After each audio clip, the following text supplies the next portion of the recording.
आरशाचं प्रतिबिंब एक शापित सहल। नमस्कार मंडळी, स्केरी स्टोरीजमध्ये तुमचं स्वागत आहे। आम्ही तुमच्यासाठी घेऊन आलो आहोत खास तुमच्या भाषेत, मराठी आणि हिंदीमध्ये काळजाचा ठोका चुकवणाऱ्या कथा।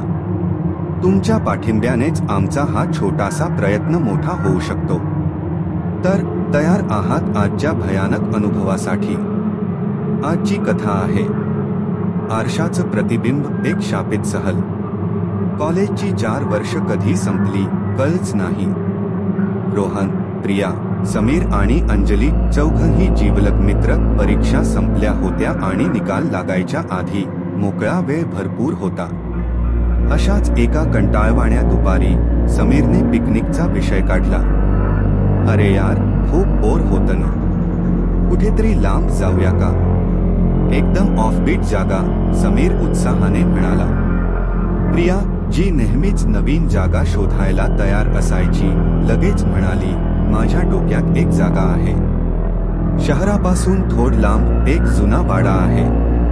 म्हणतात खूप सुंदर आहे, पण जरा निर्मनुष्य, कोणी जास्त फिरकत नाही तिकडे। निर्मनुष्य म्हणजे भीतीदायक? अंजलीने थोड्या काळजीच्या सुरात विचारलं। ती चौघांमध्ये जरा जास्त हळवी होती। रोहन, जो नेहमी प्रॅक्टिकल विचार करायचा, म्हणाला, अंजली, भीतीदायक काही नसतं, लोक उगाच अफवा पसरवतात। आपण जाऊन बघूया तरी, आवडलं तर थांबू, नाहीतर परत येऊ। शेवटी सगळ्यांनी जायचं ठरवलं। दुसऱ्या दिवशी सकाळीच रोहनच्या गाडीतून चौघ निघाले। शहराची गर्दी मागे टाकून गाडी कच्च्या रस्त्याला लागली। दोन्ही बाजूंना पसरलेली हिरवीगार शेतं आणि मध्येच दिसणारी जुनी पुराणी घरं। वातावरण खूप आल्हाददायक होतं। जवळपास 2 तासांच्या प्रवासानंतर ते एका पडक्या पण एकेकाळी भव्य असलेल्या वाड्यासमोर पोहोचले।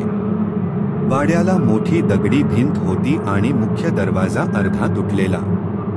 आत प्रवेश करताच एक मोठं आवार आणि त्याच्या पलीकडे तो 2 मजली वाडा दिसत होता। शांतता इतकी होती की पानांची सळसळही स्पष्ट ऐकू येत होती। वाव, काय जागा आहे, समीर जवळपास ओरडलाच। त्यांनी आवारातच एका मोठ्या आंब्याच्या झाडाखाली सतरंजी पसरली। डबे उघडले, गाण्यांची मैफल सुरू झाली। हसण खिदळणं, जुन्या आठवणी काढणं, सगळं अगदी छान चाललं होतं। दुपार टळून गेली। ऊन जरा कमी झाल्यावर त्यांनी वाडा आतून बघायचं ठरवलं। वाड्याच्या आत कमालीची शांतता आणि एक प्रकारचा गारठा जाणवत होता। धुळीचे साम्राज्य होते। अनेक खोल्या रिकाम्या होत्या, काही ठिकाणी कोळिष्टकांनी घरं केली होती। फिरता फिरता ते एका बंद खोलीपाशी आले। बाकी सगळ्या खोल्यांना जुनाट कड्या लावलेल्या होत्या, पण या खोलीला एक वेगळ्या प्रकारचं पितळी कुलूप होतं। ही खोली का बंद केली असेल, प्रियाने कुतूहलाने विचारलं। समीर, जो स्वतःला टाळेतोडू विशेषज्ञ समजायचा, पुढे झाला। थांबा, मी बघतो। त्याने खिशातून केसात घालायची एक पिन काढली आणि काही वेळ खटापट केल्यावर खट असा आवाज झाला आणि कुलूप उघडलं। दार उघडताच एक गुप्त वास आणि थंड हवेची झुळूक बाहेर आली। खोली बाकीच्या खोल्यांपेक्षा जास्त अंधारी होती। मोबाईलची टॉर्च लावून ते आत शिरले। खोलीत फारस काही सामान नव्हतं। एक जुनी आराम खुर्ची, धुळीने माखलेलं एक टेबल आणि समोरच्या भिंतीवर एक मोठा नक्षीदार लाकडी फ्रेम असलेला आरसा। तो आरसा बाकीच्या वातावरणाशी विसंगत वाटत होता। त्याची काच अजूनही ब्यापैकी स्वच्छ होती, फक्त कडांना थोडी धूळ जमली होती। फ्रेमवरचं नक्षीकाम मात्र अप्रतिम होतं। काय भारी आरसा आहे हा, अंजली म्हणाली। नकळतपणे ती आरशाजवळ गेली आणि स्वतःला न्याहाळू लागली। प्रियाला मात्र काहीतरी विचित्र जाणवलं। आरशाजवळ जाताच तिला एक अनामिक भीती वाटली, जणू काहीतरी तिला आत ओढत होतं। तिने पटकन अंजलीचा हात धरला। चल ग, इथे काही बघण्यासारखं नाहीये। समीरने खिशातून मोबाईल काढला। 1 मिनिट, एक फोटो तर घेऊ दे या अटीक आरशाचा. त्याने 1-2 फोटो काढले, ज्यात अंजली आणि प्रियाही आरशासमोर उभ्या होत्या. रोहनलाही ती खोली आणि तो आरसा जरा विचित्र वाटला. चला रे, अंधार व्हायच्या आत निघायला हवं. त्यांनी ती खोली तशीच अर्धवट बंद केली आणि वाड्यातून बाहेर पडले. सामान आवरून गाडीत बसले. परतीच्या प्रवासाला सुरुवात झाली. पण काहीतरी बदललं होतं. गाडीतली नेहमीची बडबड, गाणी, सगळं शांत झालं होतं. शहराच्या हद्दीपासून अजून बऱ्याच लांब असताना गाडीचा मागचा टायर पंक्चर झाला. शिट या, आता काय करायचं, समीर वैतागून म्हणाला. रोहन आणि समीर टायर बदलायला लागले. प्रिया आणि अंजली गाडीजवळच उभ्या होत्या. अचानक अंजली एका जुन्या, विचित्र चालीत काहीतरी गुणगुणायला लागली. हे कुठलं गाणं आहे अंजू, प्रियाने विचारलं. अंजली भानावर आल्यासारखी झाली. माहित नाही ग, आपोआप ओठांवर आलं. तिचा चेहरा थोडा गोंधळलेला दिसत होता. टायर बदलून झाल्यावर ते पुन्हा निघाले. पण समीरला सतत कोणीतरी आपल्याकडे बघत असल्याचा भास होत होता. त्याने गाडीच्या खिडकीतून बाहेर पाहिलं, पण कोणीच नव्हतं. एकदा तर त्याला खिडकीच्या काचेवर स्वतःच्या प्रतिबिंबाशेजारी अजून एका अस्पष्ट चेहऱ्याची आकृती दिसल्यासारखं वाटलं. त्याने डोळे चोळून परत पाहिलं तर काहीच नव्हतं. भास असेल, त्याने स्वतःला समजावलं. घरी पोहोचेपर्यंत रात्रीचे 9 वाजले होते. सगळेच खूप थकले होते. आपापल्या घरी गेल्यावर त्या रात्री चौघांनाही विचित्र स्वप्न पडली. स्वप्नात तोच वाडा, तीच बंद खोली आणि तो आरसा दिसत होता. दुसऱ्या दिवशी प्रिया सकाळी उठून बाथरूममध्ये गेली. ब्रश करताना तिची नजर सहजच समोरच्या आरशावर गेली. क्षणभर तिला वाटलं, आरशातल्या तिच्या प्रतिबिंबाचे डोळे थोडे वेगळे दिसत आहेत, अधिक काळे, अधिक खोल. तिने दुर्लक्ष केलं. पण काही वेळाने तिने पुन्हा आरशात पाहिलं, तेव्हा तिच्या प्रतिबिंबाच्या चेहऱ्यावर एक क्रूर हसू उमटलं आणि ते तिच्याकडे एकटक बघत होतं. प्रियाची किंचाळी तिच्या घशातच अडकली. तिने डोळे घट्ट मिटून घेतले आणि पुन्हा उघडले, तेव्हा सगळं नॉर्मल होतं. पण तिचा थरकाप उडाला होता.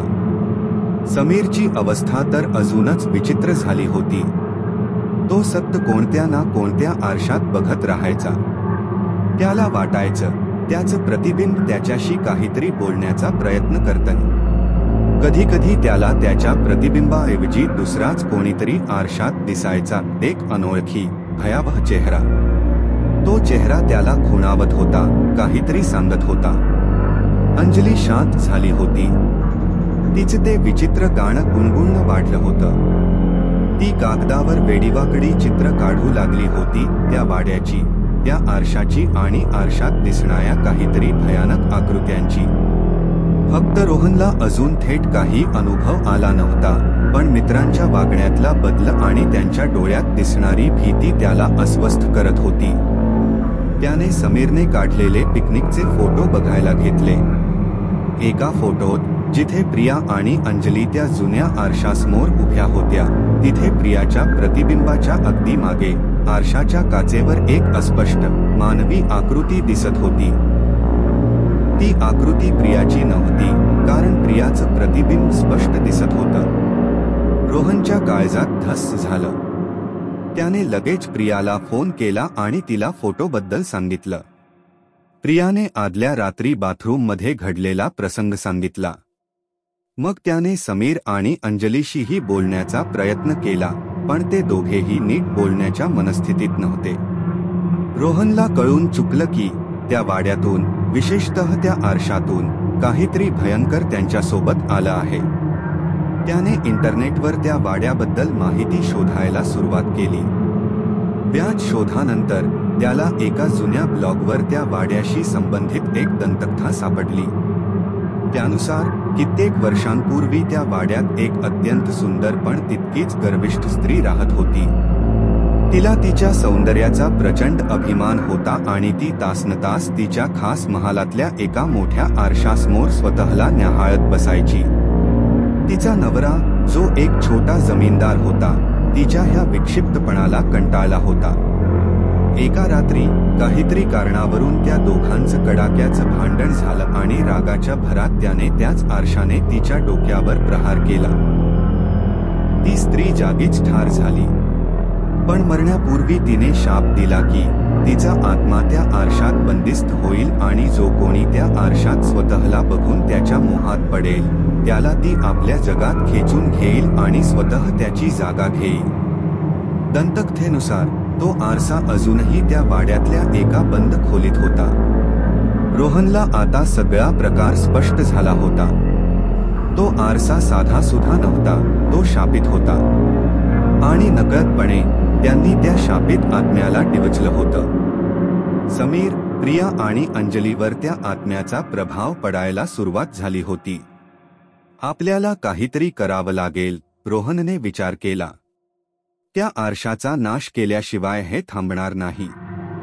त्याने प्रियाला फोन करून बोलावून घेतलं. अंजली आणि समीरला त्यांच्या घरातून बाहेर काढणं कठीण होतं, कारण ते दोघेही आता जवळपास त्या आत्म्याच्या ताब्यात गेल्यासारखे वागत होते. रोहन आणि प्रियाने धाडस करून पुन्हा त्या वाड्यावर जायचं ठरवलं. यावेळी त्यांच्यासोबत एक जाड कापड आणि एक मोठा हातोडा होता. पुन्हा तोच प्रवास, पण यावेळी मनात भीती आणि धाकधूक होती. वाड्यावर पोहोचल्यावर त्यांना जाणवलं की वातावरण पूर्वीपेक्षा जास्त भयाण झालं होतं. वायाच्या प्रत्येक झुळुकेसोबत कसले तरी विचित्र आवाज येत होते. ते थेट त्या बंद खोलीकडे गेले. दार अजूनही अर्धवट उघडं होतं. आत पाऊल टाकताच त्यांना तो आरसा दिसला. आज तो नेहमीपेक्षा जास्त तेजस्वी आणि जिवंत वाटत होता. आरशाच्या पृष्ठभागावर जणू काहीतरी तरंगत होतं. प्रियाला पुन्हा तीच ओढ जाणवली.